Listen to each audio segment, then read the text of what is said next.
Macedonia under 58, and this time it's Novabugs Friday Foursome on irritating aspects of gaming. Right, so the first one, getting rid of like unlocks in games and cheat codes. Now what I mean by this is cheat codes like, you know, level selects and stuff. I mean, games like that used to be, and the games have one in. If you got stuck in a game, you just cheat code and just skip the level. Or you just have cheat codes like Grand Theft Auto lads, and that was just for fun and you can just mess around on. Well, yeah, it's a nightmare, isn't it? I mean, most games don't have them. I mean, look at games like Battlefield and stuff. I mean, Battlefield, I think Dead Rising, Case... what were it? Dead Rising, Case West, the second version of Dead Rising 2, we played as Frank West.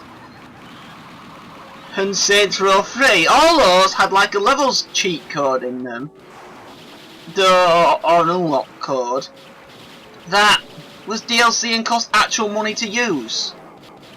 Though they actually unlocked all the achievements and all that, and trophies, so you still couldn't get them used, so what's the point? I mean, why? And it's more annoying with the Saints Row one, because prime example is, Saints Row 2 had cheat codes in, and you had to pay money for them. It's just really sad and greedy, in my opinion. You should not be allowed to do stuff like that. I mean, why are you charging money for a cheat code? Cheat codes should be free. Cheat codes are just to play around and have fun with. It's really not a reward if you have to pay money to unlock it, is it? And that's where the unlock part comes into it. Remember years ago when you bought, like, say, fighting games and stuff, you had to beat a game and you get an extra character costume? Well, game companies these days don't understand that either, do they? Think about it. I mean, look at prime example of a game. This is a Dead or Alive series, because this is the example most people know of. So yeah, all of them had lots of character costume unlocked. You beat the game arcade mode, you get a new character costume. Until you get to Dead or Alive 5, where all the character costumes are, yep, they're actually paid DLC. There's no reward in paying money for a costume. It should be an unlock. I mean, you think you should, as a company designer, you think you'd want people to play a game longer to unlock the stuff. Yes, you might get money out of it, but at the same time, if you design games, you design them for people to play them, not just to spend money on stupid costumes. Man, I really never buy any of this DLC nonsense like that. It's not worth it. In fact, to put it fair, most DLCs are complete rip-off and not worth it at all. Well, I could say a few good DLCs just when this. Right, Peggle on the 360. I don't know if it's the same for the PS3 version, but if it is a PS3 version even. But Peggle has a sequel called Peggle Nights. Now, when they released Peggle Nights on the 360, it was DLC. But here's the thing though, this means the 360 version was cheaper than the PC version because it was a full price game, the sequel on PC originally. But on the 360 version, it was 400 Microsoft points, so that's about £3.50, $5. Yes, so Peggle Nights was half the price of the original game you needed for it. But doubled the amount of content in the game, because Peggle Nights has the exact same amount of levels as the original game. So you basically got double the level for half the price the original game cost. Another game that did this, now this one unfortunately still is only 360, is a game called Strania the Cell Machine, a vertical space shooter game where you play as a mech, where you have rocket launchers and laser guns and lightsabers. Now it had some DLC, one DLC called Sidebowler. And that it was essentially the story, but you played as the bad guys fighting the good guys. Though all the enemies you fought in this version, all the music, enemies, everything was entirely new. So it's essentially just like getting a new game altogether, like getting a sequel, which is really impressive. And that was also half the price of the original game, and totally worth buying if you own the game because you're essentially getting an extra game included. It's a shame most DLC's not like that, isn't it? I get a point now, so right. Number 2, certain regions getting digital copies of certain regions only getting digital copies of games, while other versions get physical copies of the same game and digital ones.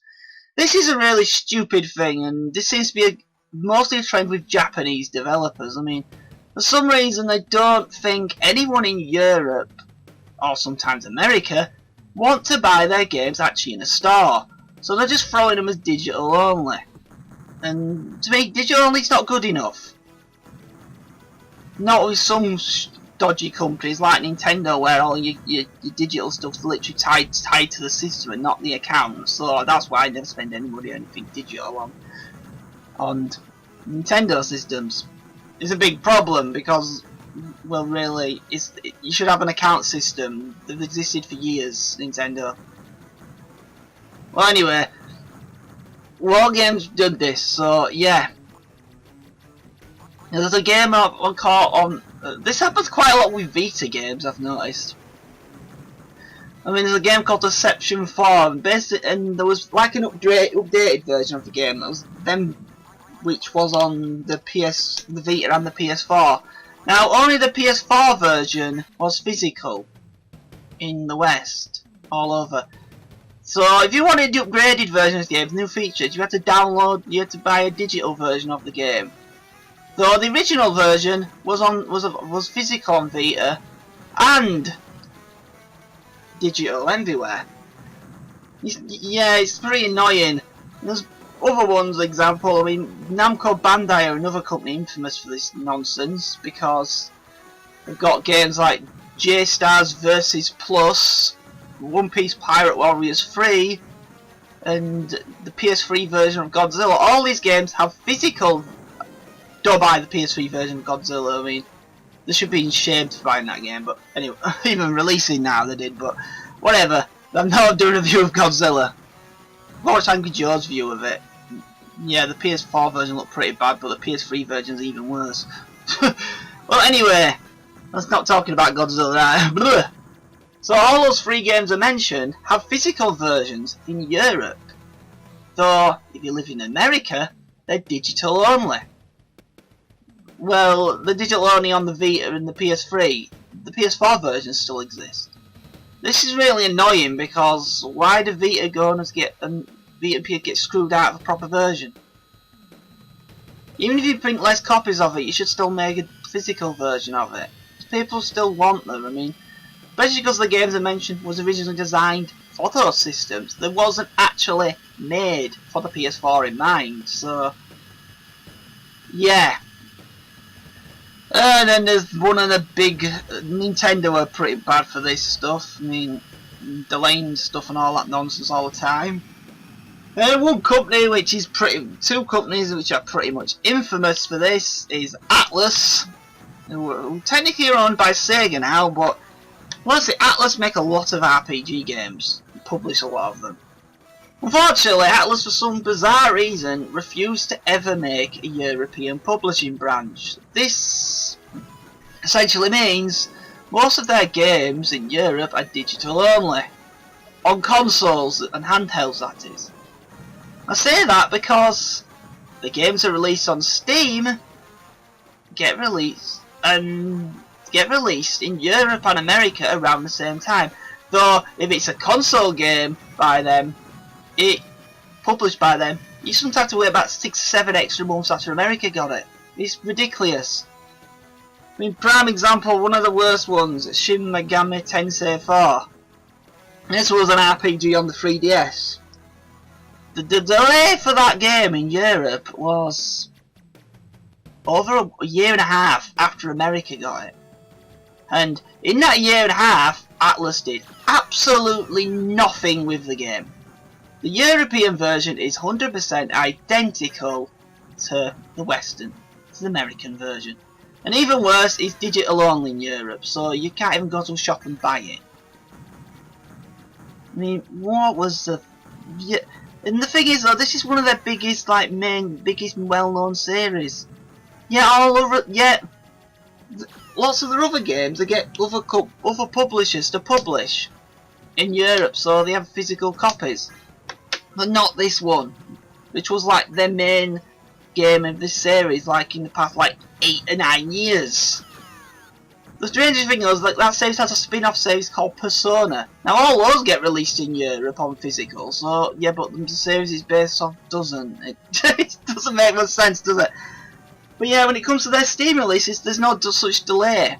They get released in Europe like a week or two after America.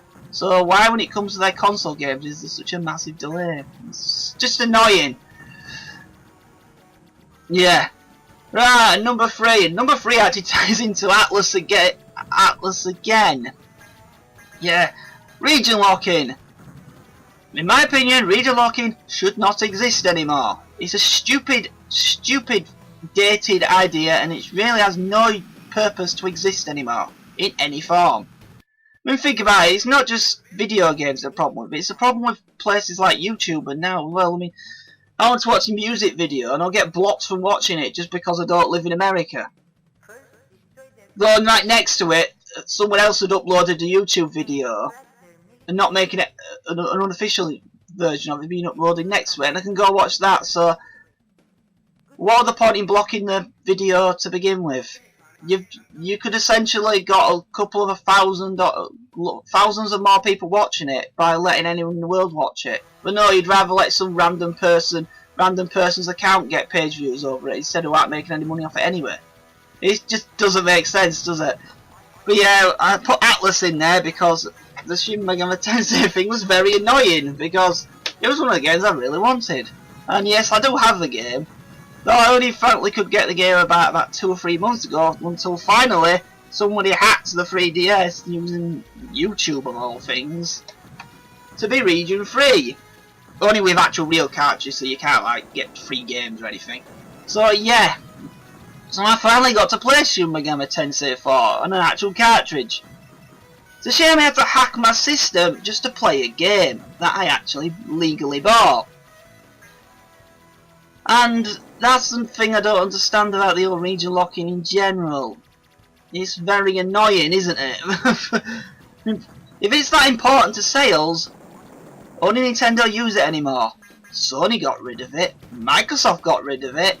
All their games now on the Xbox One and the PS4 are region free. They don't care what region you play them from, so why is it a big deal for Nintendo still? Me, it's evidence Nintendo are still like living in the 90s and don't understand how the rest of the world works still. But yeah, going into Atlas, that's another reason why region lock is annoying, because as I said before, certain reasons I get digital versions, or lots of Japanese games when get released in Europe now have massive delays. Yeah, you know, delays, very annoying delays as well. It's like, I mean, a 1.5 year delay for a game is a lot. Especially in the whole year of that, they never said anything about the European version, just said it was coming. That so yeah, you can imagine how annoyed people were when it finally got released and you couldn't even go in stores and buy it. But yeah, Atlas games usually get delayed in Europe quite a bit, even when they do get released here, like a month. But that's the thing that bugs me. This is what usually only affects Nintendo specifically. Nintendo cannot. It does involve region locking in a way. Nintendo won't release games in all territories in the same time. I have an example of a recent one, Yoshi's Woolly World. That game was released in Europe months before it was released in America. Though the game is 100% probably identical in America, so why was it pushed back in America, delayed in America? You don't hear Sony and Microsoft doing that with their games. Microsoft going, oh, you know that new Halo game? Yeah, we're gonna push it back about 2 months just for Japan, just because we feel like it, even though people in Japan want the game. It's very stupid, really, when you think of it that way, isn't it? And yeah, speaking of, one of the worst companies for this crap is, and it goes into the previous problem as well, is Arc System Works. And if you don't know what Arc System Works are, they're the people that make Blaze Blue and Guilty Gear, the fighting games. Well, anything by them, if you live in Europe, is usually released 6 to like a year after America gets it. I have no clue why, because they don't really do anything different in the European versions of their games to the American versions. So, yeah, again, just like Atlas, they're literally the same game most of the time. It's just delayed for no reason. I mean, prime example, the newest Guilty Gear game, which was PS3 and PS4, that got released in Europe 6 months after America. And yet again, like the previous one I mentioned before, it was digital only in Europe. So how on earth was they going to make sales off on it in Europe? I mean, so you made us wait 6 extra months for the thing, then you can't be bothered to even get someone to ship it to stores. Oh yeah, and they also had the great idea to release it literally, I'm not making this up, in Europe a week before the PS4 version of Street Fighter 4 came out. Which was cheaper than Guilty Gear 4 and had all the content from the previous versions. Oops. Oh, another thing about Art System Works is really dodgy and shady about them is one of their games had a dip. When you bought it when it was brand new, you got an extra character included. The European version, oh yeah, you don't get that character to pay extra money for it. Oh yeah, and the game was delayed a few months as well. Yeah, nice way to treat your customers there, guys. Right, and the last one. Now, this one's mostly about one company, but I could mention loads of companies here because lots of them do stupid things. But treating your customers like complete dirt. I mean, I'm going to use, for example, one machine that really does have many questionable designs, which is pretty much the reason why it failed so much, and that's the Vita. Now, before I say it, I've got a Vita. Yes, I like my Vita. I have absolutely no problems with it whatsoever as a game machine. All the problems are stuff that Sony built into the machine that you can't get rid of. What are just terrible ideas, pretty much. So, first one, and this one's one of the reasons why most people don't want to buy one. The price of the memory cards. I mean, I got a used 8 gig memory card, and that cost me £18. £18 for an 8 GB memory card, which only the Vita can use. I mean, that's a lot of money for a memory card for 8 gig. I mean, why couldn't you just SD cards like anyone else use? I don't know, but you know, Sony have to be Sony, don't they? I mean, whatever. Yeah, this is one's just a really stupid one. There's no way these things don't really protect it from piracy or any crap like that either. I don't know why they included them in it. It's like, the way it saves stuff on the Vita makes no sense. So most games, when you get them, you have a save file and it be tied to that account, so you don't use it in that account. So, oh yeah, that's normal enough. Well, yeah, the Vita does that, but if you buy DLC for a game, it puts the data of the DLC included in the save file. So you've got massively huge file saves. And even worse is, if it's a digital version of a game, and this goes into the price of the memory cards being overpriced. Sony are trying to force everything to be digital only on this system, but they're asking a small fortune for the memory cards. So even if it was slightly cheaper digital, you're literally paying more anyway. So, but it's a digital game. The save file is put in with the contents of the game. So you cannot. So if you try to delete the game off your memory card, it deletes the save file as well. There's no way to separate the save file from the game file or the update patches. So the only way you can get around it is you have to basically grab the game file, drag it onto a PC or a memory stick, and sit and keep it that way. The big problem with that is some Vita games are 4 gigabytes. That's the biggest cart size of Vita, can get 4 gigabytes. So if I had a game that's 4+ gigabytes and I wanted to like keep it, just keep the save file, not lose it, I have to basically chuck 4 gigabyte file onto my PC or something just to keep the save file. Even though the save file's probably barely like 2 gigabyte, 2 MB. I mean, what a terrible design that is. I mean, it doesn't make any sense, does it? And this is one which nobody likes, and yet again, I think Sony did try to stop piracy happening on the PSP, but it doesn't help neither Sony nor consumers. This one is I'm only allowing to have one account on the machine at once. The reason why this is a bad problem is well, there's quite a few reasons actually. Your account, so I bought my Vita when I was in America, and I had to buy and yeah, so my account's American. While games themselves on the Vita, the cartridges themselves are region free on the actual Vita handheld. I'll go back into other stupid complications that have listed them later. Games themselves, the deals, you can only have one account for the things. And Sony have that stupid DLC nonsense going on where, oh, so if you have a UK copy, you need a UK account to get the DLC from. So this is the problem with Vita because you can have one account on it per time. So if you're you've got an American account, you can only buy stuff from the American PSN store. It doesn't matter if the game's region free, you cannot buy DLC for that game, it's from a different region. It just doesn't make much sense. The thing is that this even affects things like the DLC that comes with the game and the stupid nonsense that they're putting with Vita games, which they don't have, which only other players got rid of, thank God, of online passes. So you want to play an online, I've got 2 games on the Vita which I cannot actually play online because they're European copies and because my account's American. Such a terrible design, and they did have this problem with the PSP. You could just switch accounts back and forth. You could do that on the PS3 and the PS4. I don't know why it's included like this on the Vita and why they never changed it back. It's not helping sales, it's just punishing people for buying proper games, and just like the overpriced memory cards are.